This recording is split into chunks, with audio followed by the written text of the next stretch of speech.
तारा से ब्रह्मा जी ने अकेले में ले जा करके पूछा, बेटी ये बेटा किसका है? तो तारा ने धीरे से कह दिया, चंद्रमा का। शर्त के अनुसार वो बालक चंद्रमा को दे दिया गया। चंद्रमा के बेटा हुए बुध और बुध के बेटा हुए पुरुरवा। पुरुरवा का विवाह उर्वशी के साथ हुआ। ये उर्वशी इंद्रलोक से आई।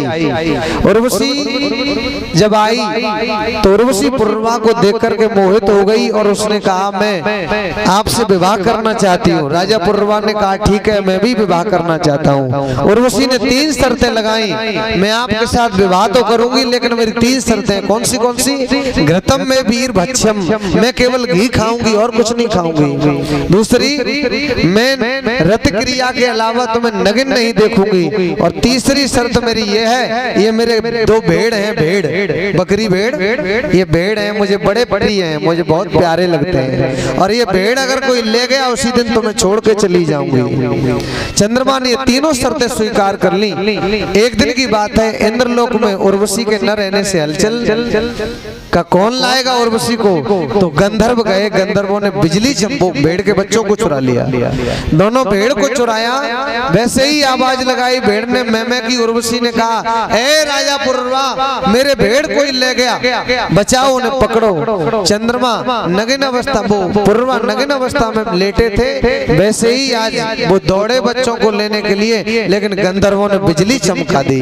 तो नगिन अवस्था में राजा पुरुरवा उर्वशी ने देख लिया, शर्त हार गए। एक शर्त निभाई, दूसरी शर्त हार गए। वही उर्वशी पुरुरवा को छोड़ करके चली गई। अब तो पुरुरवा पागल की तरह बेचैन हो गया। उर्वशी तुम कहाँ चली गई? मैं तुम्हारे बिना बेचैन हूँ, आ जाओ उर्वशी।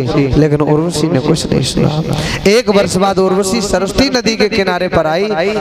पुरुरवा ने उसे देखा तो गिड़गिड़ाने लगा, उर्वशी तू मुझे छोड़ करके मत जाना, मैं यहीं मर जाऊंगा। उर्वशी ने कहा, अब ये बात उर्वशी कह रही है, मैं देखो मेरा आपसे संबंध रहा, लेकिन मैं अब आपके साथ में कुछ नहीं कर सकती, मेरा कोई रिश्ता नहीं है, आप शर्त हार गए हो। लेकिन पुरुरवा मरने के लिए तैयार हुआ। तो उर्वशी ने कहा, तुम मरो मत, मैं वर्ष में 1 दिन तुम्हारे पास आऊंगी, 1 वर्ष में 1 बार। तो ऐसे करके उसके साथ में एक बालक था, उसने दिया। दूसरी वर्ष आई, एक बालक लेके आई, चली गई। एक तीसरी वर्ष में आई, बालक लाई, चली गई। चौथी में आई, बालक लाई, चली गई। 5 में आई, एक बालक लाई, चली गई। 6वें वर्ष में आई, 6वां बालक लाई, फिर कभी लौट के नहीं आई। राजा पुरुरवा के 6 बेटा हुए, आय, श्रुत्याय, सत्याय, रय, विजय और जय। ये 6 बेटा हुए। आयु के हुए नहुस, और नहुस के 6 बेटा हुए यत, ययाति, संयाति, आयत, बियत और कृत। यति ने राज्य नहीं लिया, ययाति को राजा बनाया गया। ययाति का विवाह हुआ देवयानी और शर्मिष्ठा के साथ। देवयानी जो थी गुरु शुक्राचार्य की बेटी थी, और जो शर्मिष्ठा थी बृहस्पति की बेटी थी। यति से इनके 5 बेटा हुए, यदु और तुर्वस, अनु, दुरु और पुरु। यदु से यदुवंश चला है, यदुवंश, और इसी यदुवंश में भगवान का अवतार हुआ है। इसी वंश में, यदुवंश में पुनर्वस नाम के राजा हुए, और पुनर्वस के आहुक नाम के राजा हुए, और आहुकी नाम की एक कन्या हुई, और आहुक के 2 पुत्र हुए, देवक और उग्रसेन। उग्रसेन मथुरा के राजा थे, उग्रसेन। और देवक के 4 पुत्र थे। जो उग्रसेन के भाई थे उनके 4 पुत्र थे, देववान, उपदेव, सुदेव और देववर्धन। और इनकी 7 बेटियां थी। किसकी? देवक की। धृतदेवा, शांतदेवा, उपदेवा, श्रीदेवा, देवरक्षिता, सहदेवा और देवकी। देवकी सबसे छोटी थी, देवक की बेटी थी। और वसुदेव जी ने इन सब 7 बहनों के साथ विवाह किया था। अकेले वसुदेव जी ने जो देवक की 7 बेटियां थी उन 7 के साथ विवाह किया था। और इधर उग्रसेन जी के बेटा थे 9। कंस सबसे बड़ा था, सुनामा, न्यग्रोध, कंक, संक, सुहु, राष्ट्रपाल, सृष्टि और तुष्टमान।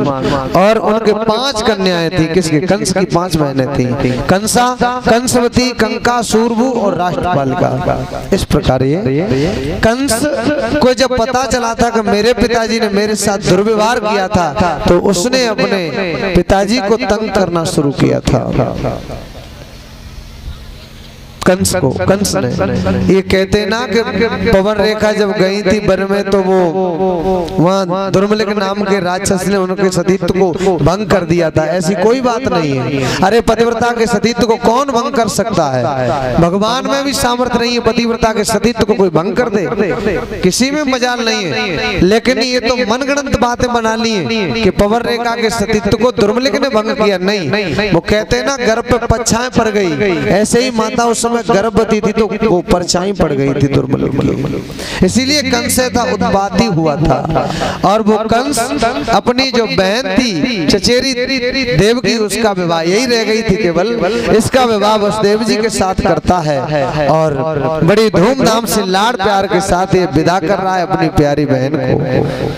बहन की डोली जा रही है, रथ में बैठा करके विदा कर रहा है और कंस रथ की राश पकड़ करके आज रथ को हाँक रहा है। देव की बेटी है, तभी उसी समय आकाशवाणी होती है। आकाशवाणी हुई,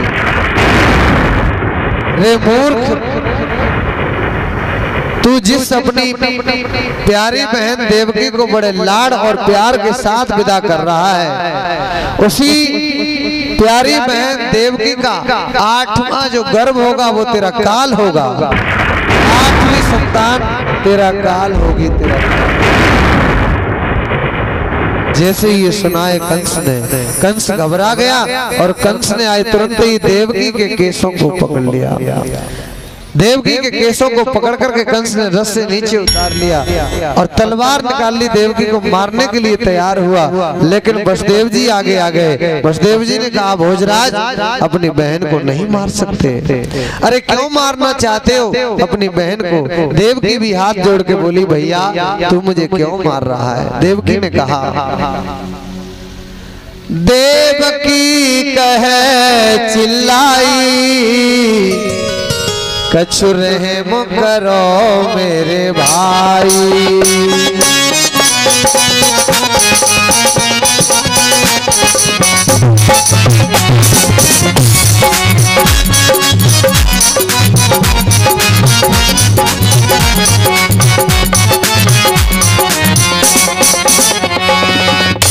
देवकी कहे चिल्लाई कछु रहम करो मेरे भाई,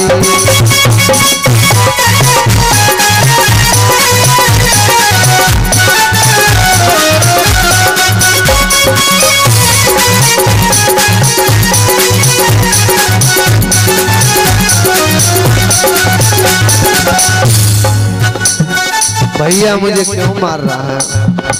कंस कहता है बहन, अरे कंस कहे तू तो मोहे प्यारी, पर प्राणन को लालो है। कंस कहे तू तो मोहे प्यारी,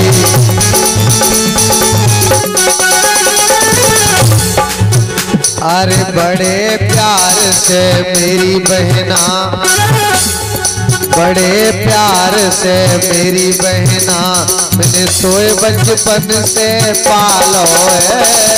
बड़े प्यार से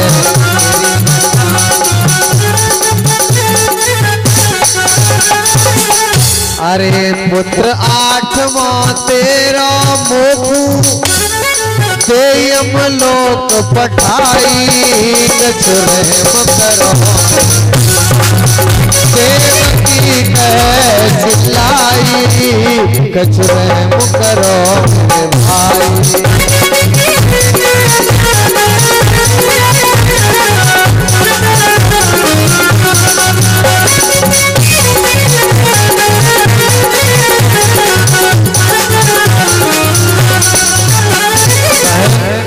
तेरा 8वां गर्भ, तेरी 8वीं संतान मुझे मारेगी, इसलिए मैं तुझे मार रहा हूँ।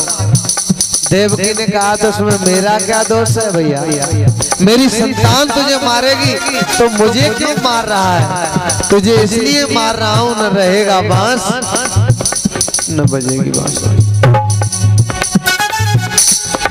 मेरो तो कोई दोष ना, तो मारे मेरो अवतारी है। मेरो तो कोई दोष ना तो हने मेरो अवतारी है। कछ तो रहम करो बहना पे आखिर बहन तुम्हारी है। कछ तो रहम करो बहना पे आखिर बहन तुम्हारी है।